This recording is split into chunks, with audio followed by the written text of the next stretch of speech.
Hurt. This is her first time here, and I think we are in for a big treat. Reverend Carrie has a very interesting background. It's on the back of your program, and she, I believe in April, was made the primary first minister of First UUs in Austin. So welcome to Carrie, Reverend Carrie.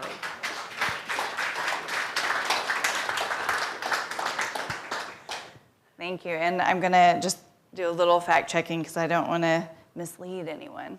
I was actually made the assistant minister because everyone's searches fell apart, but that's what I'm doing. I'm the first minister at First UU Church of Austin, a community actually am a member of, or was a member of.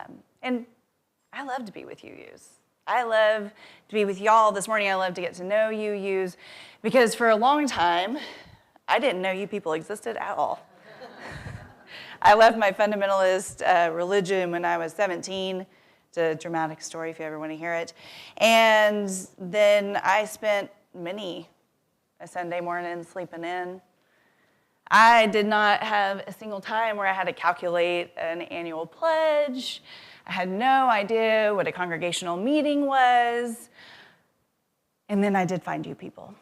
And all that changed. And it's been so good. It's so good to be part of a beautiful community of like-hearted people. I get to be connected to people like you that are doing wonderful work all over our great state. And that's really important in this time of wild socio-political time that we all are existing in right now. It's a way I stay hopeful. And I am so grateful. But sometimes I'm concerned that we might fall into the trap of being more of a social club and not a religion. And we are indeed a religion. So what makes us different than a social club? I mean, look, we could find meaning and connection in a social club, and we probably wouldn't have to wake up early on a Sunday morning. But I want, and I think that we all expect more from our religion than what a social club has to offer. I believe that's what we have. I'm a firm believer that our religion should do two important things for us. First, it should motivate us to do that important work of love, to get out of our comfort zone and work hard to build the beloved community. This is the core of our religion. It looks like working to get ourselves free so that we can help others remove the barriers so that they can get free. Secondly, our religion should hold us through scary and tough times like the ones that we're facing now. Our religion should be a solace. It should comfort us. It should hold us. That's what religion can do that a social club could never. But so often I think that we get out of balance. I know I often feel very motivated to act, very motivated to go down to the Capitol or the school board or wherever, but rarely do I ever let this beautiful religion hold me, to comfort me. And I need that. I need to be held. I need to be comforted. I need to be renewed because I don't know if you know this, but things are not great. And often they can feel very overwhelming. But we have so many beautiful tools in our religion that do, in fact, hold us and motivate us. And the one that I think is most powerful right now, where we find ourselves, is utopian thinking. So first, let me establish what that doesn't mean, okay? I don't mean the utopian thinking that led to those utopian colonies or communes of the 19th century. You know the ones in the 90s that kind of popped up on the History Channel from time to time, often led by Unitarians, just for historic fact. And of course, the ones that inevitably failed because of something to do with money or sex and money and sex. Those are not what I mean. That is not what I'm talking about. Rather, what I mean is the thought, the belief, the wholehearted belief that the way things are is not how they have to be. That we can have a world that is just and compassionate and kind and beautiful for every single person that breathes on this planet. That world is possible. The way things are now, that's not inherent. It does not have to be that way. And this kind of thinking, that's core to our religion. And it makes sense because, let's be honest, those of us that are attracted to this religion are kind of contrary, right? Our entire history, we have been contrarians. I love us. But early Unitarians in the 16th century, in a sea of Trinitarians, at really personal danger, said, "Ooh, I don't really find that in my text." Universalists said, I know that hell is a really good marketing tool, but how could a loving God ever? In a time when the entire U.S. economy was fueled on the trafficking, imprisonment, and forced labor of human beings, Unitarian and Universalist abolitionists said, it doesn't have to be this way. The fight for universal suffrage, it doesn't have to be this way.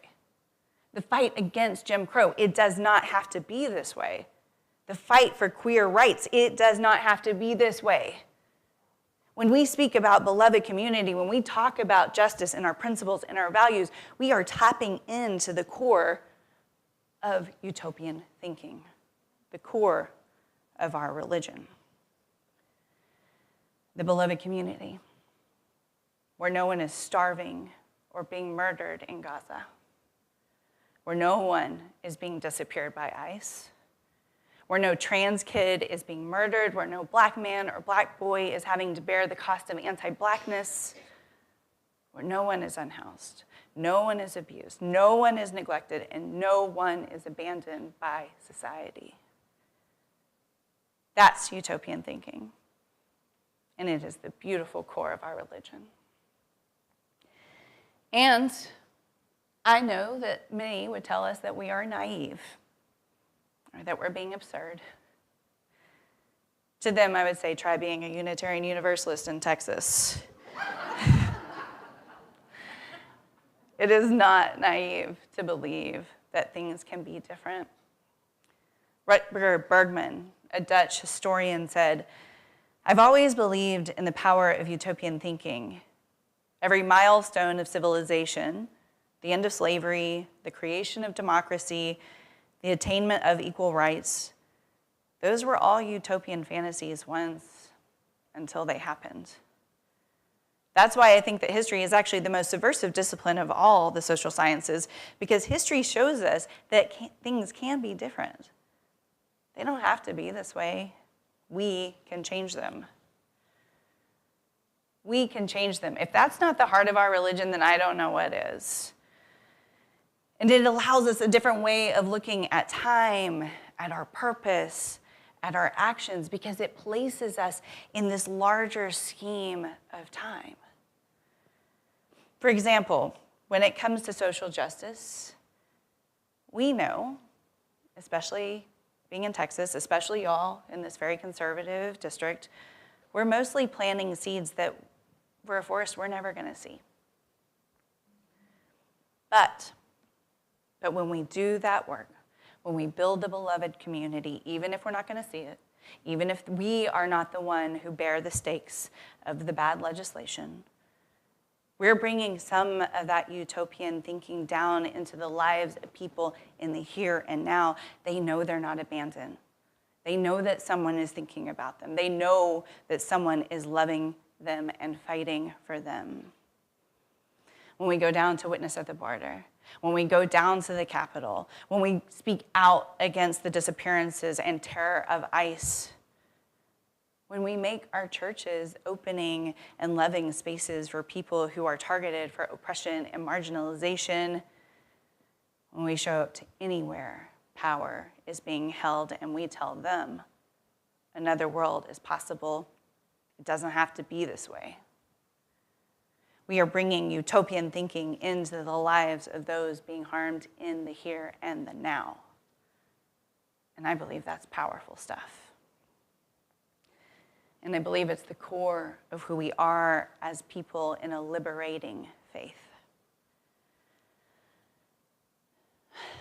But to utilize this beautiful, life-giving aspect of our faith, we have to think of it as a spiritual practice. We have to spend time in our community envisioning what is possible. Trans activists and all-around baddie, Marsha P. Johnson, her and her friends who were very poor, they would go around and collect their money that they had made, and they would rent a room for just a couple of hours, and they would dream. They would dream about what a world would look like when their body, their whole humanness was respected and honored. We need to do that too. We need to imagine, we need to dream. What would it be like if we actually treated everyone as if they had inherent dignity and worthiness?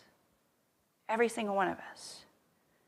If we lived and we worked and we spoke like everyone and everything was interconnected. And we have to do it in community because we have to learn from one another. Our lenses are so narrow. We need one another to expand what we know, to catch what we don't, so that we can understand the diversity of lived experience and need, allowing us in community to envision a much deeper and a much richer future. We can envision a reality that expands past our individual needs. And then we have to nourish that vision. We have to counteract the pervasive message of status quo, the inundation that we have that says this is just how things are, it's just the nature of man. Bregman says, there is nothing inherent about our current political, economic, and social realities. People made these systems, and people can make them anew. To envision something novel, read more history and less news. There's nothing as anti-utopian as the product that we call news, he says. There's probably an exclusion for NPR and PBS, so please support those. But he goes on to say that when we allow ourselves to get caught up in that sensationalist daily news cycle, it constricts our ability to see a world as anything but dangerous and violent and mean. I'm gonna get some water.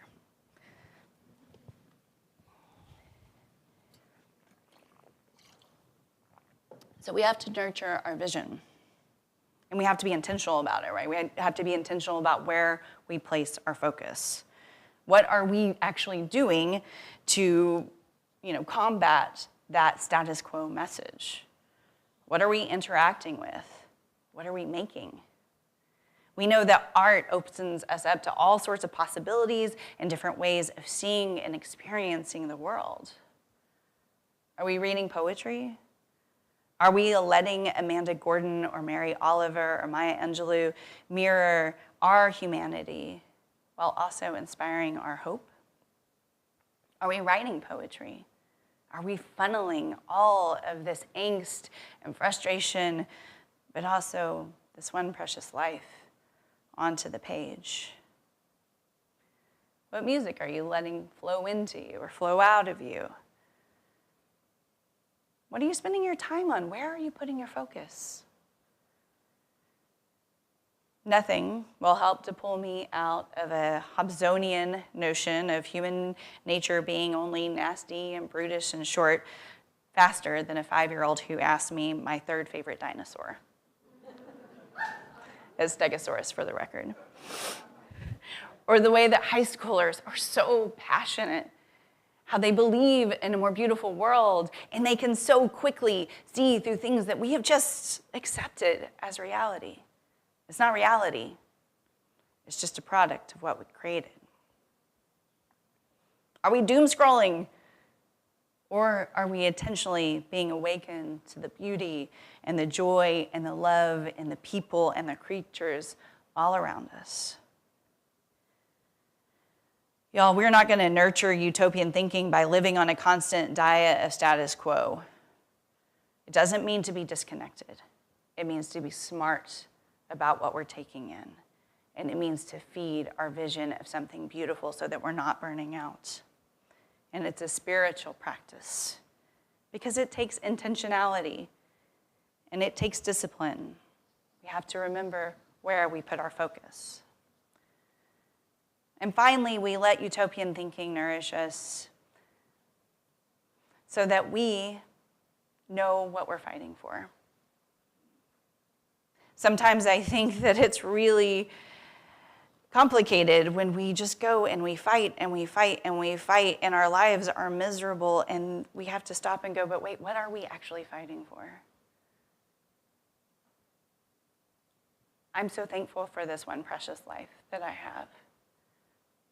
And I want other people to be able to feel grateful for their precious life that they have too and not feel under the thumb of oppression and marginalization. So, often I think that we feel that we're just supposed to just go, do it, act. Yes, we should. We should totally act and we should do things, but we also have to let our religion nourish us. Because if we fight this good fight without replenishing ourselves, we are in trouble of burnout. And that leads to apathy. So let's let it nourish us.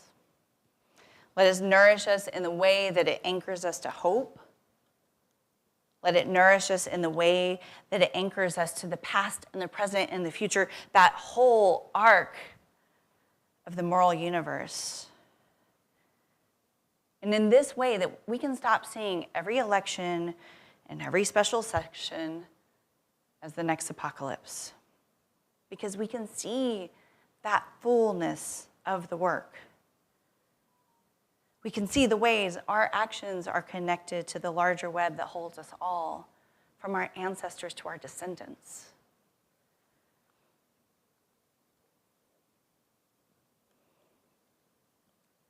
May we allow it.